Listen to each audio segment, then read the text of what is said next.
Hello everyone, I hope সবাই খুব ভালো আছো, সুস্থ আছো। আজ সকালে হাসবেন্ড মহাশয়কে লাঞ্চে কি দিলাম চলো তোমাদের সাথে শেয়ার করে নিই। প্রথমেই গরম গরম সাদা ভাতের সাথে স্যালাড হিসাবে গোল গোল করে শসা রাখলাম আর 4-5 টুকরো আপেলও দিলাম।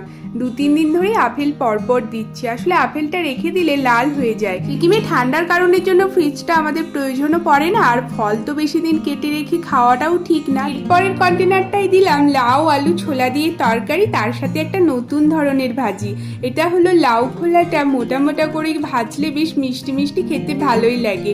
কে কে খেয়েছো কমেন্টে জানাবে কিন্তু। আর তার সাথে আলু ছাড়া কাবলি ছোলার একটা তরকারি। আমার মেনলি কাবলি ছোলাটা লুচি রুটি পরোটা দিয়ে খেতেই বেশি ভালো লাগে। হাসবেন্ড মহাশয় চাকরি সূত্রে যেহেতু অনেকদিনই বাইরে আছে, বলে নন বেঙ্গলিরা তো প্রায় খায় রাজমা কাবলি ছোলা ঘুগনি, তো সেই সূত্রে টুকটাক বানানোই হয়ে থাকে। এগুলোই ছিল আজকে আমাদের লাঞ্চে। কিরকম লাগলো তোমাদের ছোট্ট কমেন্টে জানাবে। Thank you.